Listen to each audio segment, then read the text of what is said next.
everyone, and welcome back to Miss Key's Classroom. Finally, I am back on YouTube.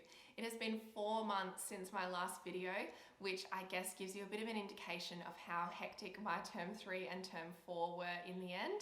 But I am finally back on your screen, so thank you all for your patience. Today I'm going to be talking about early career teachers. I had a couple of people on my Instagram request a video about this, and I thought that it's a perfect time to do it because I know a lot of you will be starting your first ever teaching role in just a few weeks.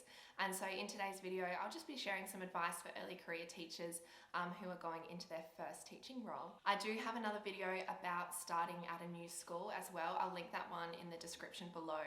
That one just gives more general advice for any teacher starting at a new school, so you might like to check that one out as well.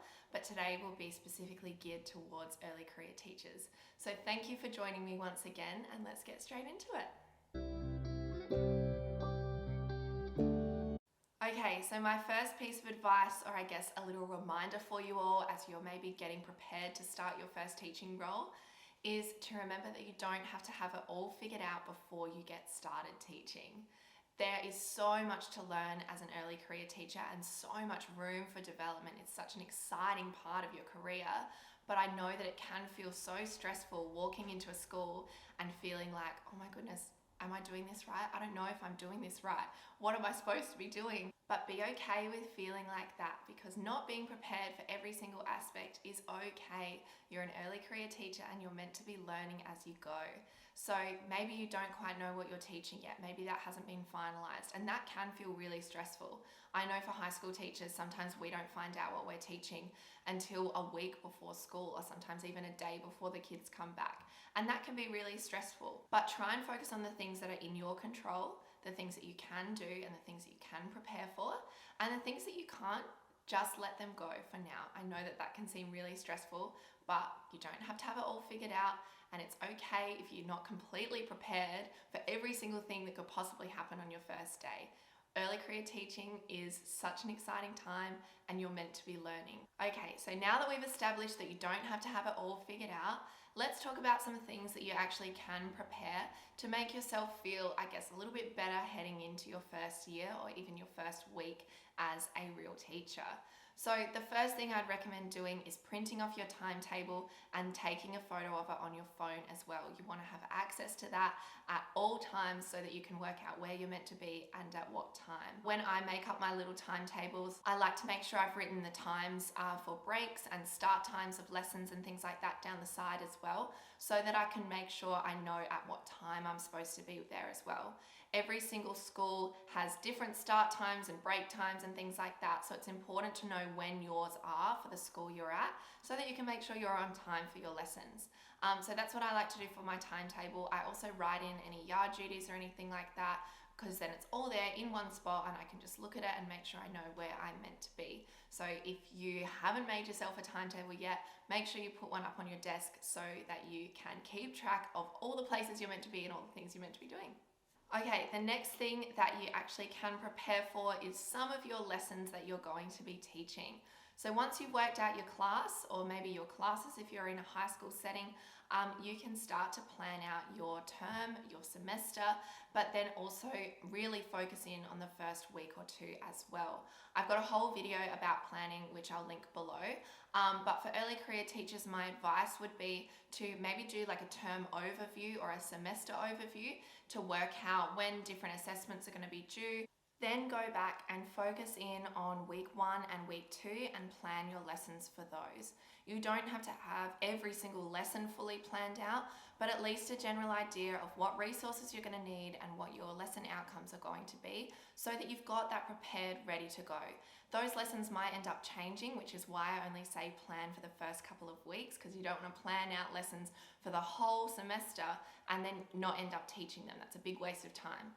But if you do have something there just loosely planned for the first 1 to 2 weeks, then you'll be all ready to go and you'll probably feel a lot better going into those lessons, knowing that you know what you're going to be teaching and the resources you need and all those sorts of things. But I guess do be prepared for it to change as well, I'd recommend for your first week having a couple of spare lessons, because things do tend to go over time. The kids are still getting to know you and you're still getting to know them. So you've got to allow time for that as well. So yeah, be prepared for it to change, but I would recommend planning out your first 1 to 2 weeks of lessons so that you've got something there to go off of. Okay, so the next thing I'm going to talk about is some of the resources that I think are sort of essentials that you should have heading into your first year of teaching.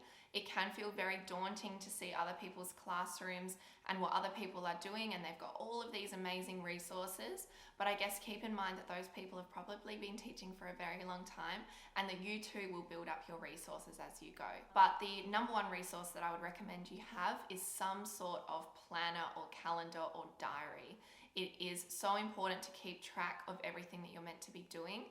And so having a diary of some kind is a great way to do that. I personally don't use a paper planner anymore, but I know a lot of people still love using those. There's lots of teacher planners out there. I'll link a few in the down bar below if you are interested in checking those out.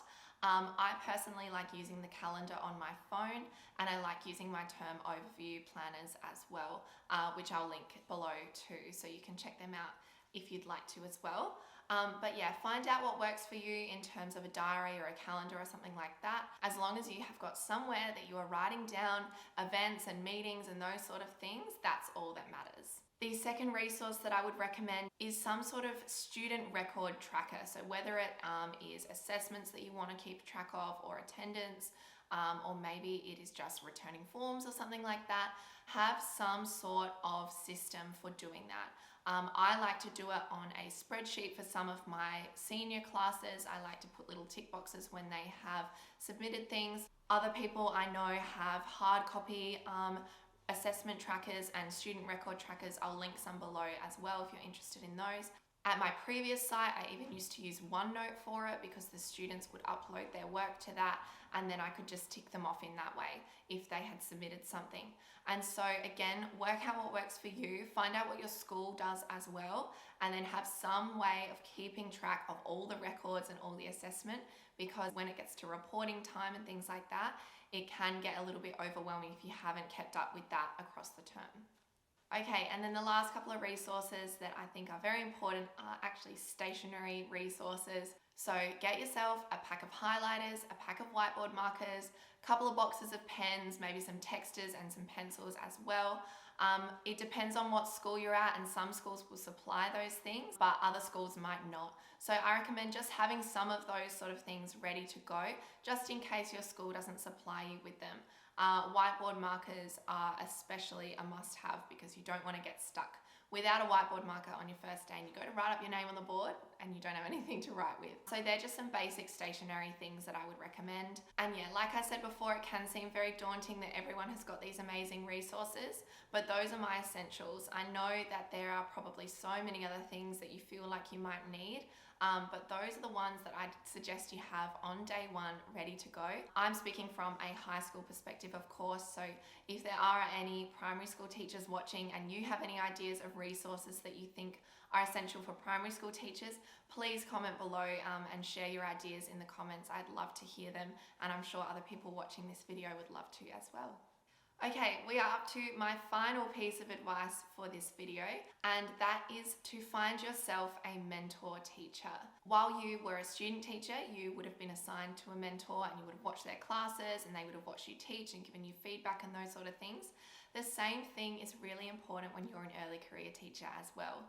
Some schools have systems in place where each early career teacher is assigned a mentor, and so find out if that's something that your school does. If not though, go out and seek one. It's not something you have to have sorted on the very first day of school, but throughout term one, I guess, work out which teachers you like working with, work out who you can go to for help, and they can sort of act as your mentor.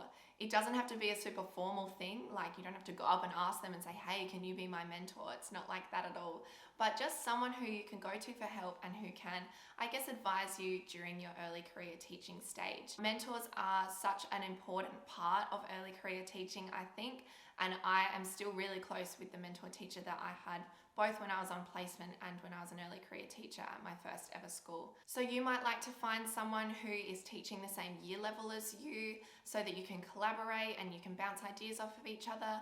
Or maybe if you are in a high school setting, you might find someone who's teaching the same subject as you. Maybe you've both got Year 8 English and you can talk about that together. So finding other teachers who you can collaborate with, who you can seek guidance from, is such a good thing to do as an early career teacher. As a teacher, I feel like I learn so much from other teachers who I work with. And so being an early career teacher, it's such an important time to really tap into the other teachers around you and find out their words of wisdom or the advice that they might have for you. So that's my last piece of advice for you today for this video, is finding yourself a mentor teacher or some colleagues that you can go to for help when you need it. I'm going to leave this video here today. I hope that if you are an early career teacher, you'll be able to get something out of this video and maybe apply some of the advice that I've given as you head into your first year of teaching. All the best if you are going into your first year of teaching. It is such an exciting time and I hope you absolutely love it. But for now, thank you all once again for joining me. I feel very excited to be back on your YouTube screens. If you are new here and this was the first video of mine that you've seen, welcome. I am so happy to have you, and if you've been here for a while, welcome back. Thank you so much for joining me again. I will see you all very, very soon in my next video. Hopefully, it will be a little bit less than 4 months after this one. Bye!